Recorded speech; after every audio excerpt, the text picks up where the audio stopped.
Djihadistes, le Tchad envoie 1200 soldats aux confins du Mali, Niger et du Burkina Faso. Le président tchadien Idriss Déby Itno a annoncé lundi l'envoi de 1200 soldats dans la zone dite des trois frontières, entre le Mali, le Niger et le Burkina Faso, pour lutter contre les djihadistes, en marge d'un sommet des 5 pays du Sahel avec la France à N'Djamena. Cette annonce intervient au moment où la France souhaite voir les pays de la région assumer le relais militaire, mais aussi politique, de son engagement au Sahel vieux de 8 ans.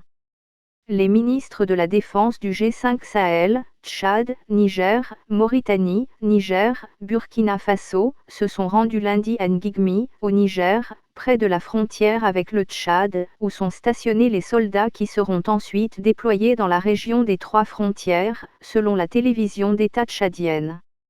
L'envoi de soldats tchadiens avait été initialement annoncé il y a un an lors du précédent sommet de Pau, sud-ouest de la France, mais l'opération avait été retardée par la menace djihadiste grandissante sur les bords du lac Tchad, et par un désaccord entre N'Djamena et ses partenaires sur les modalités, notamment financières, de ce déploiement.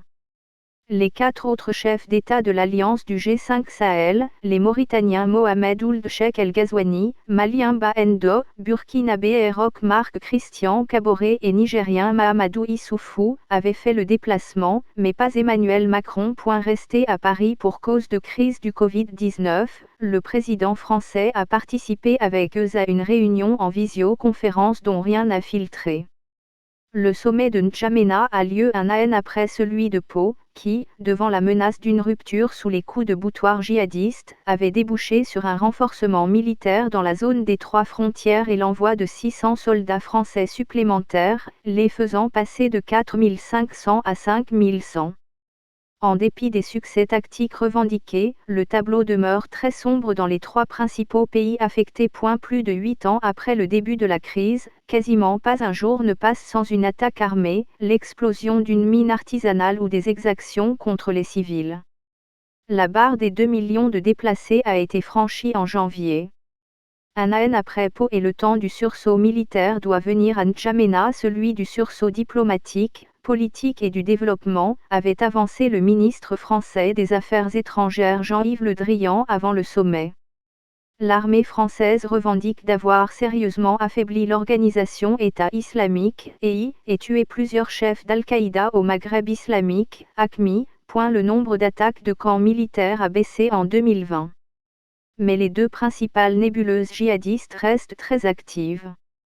Ajustement en vue. Et la France, confrontée chez elle aux interrogations croissantes sur un engagement anti-djihadiste financièrement et humainement coûteux, 50 soldats tués depuis 2013, convient que le remède ne peut être seulement militaire.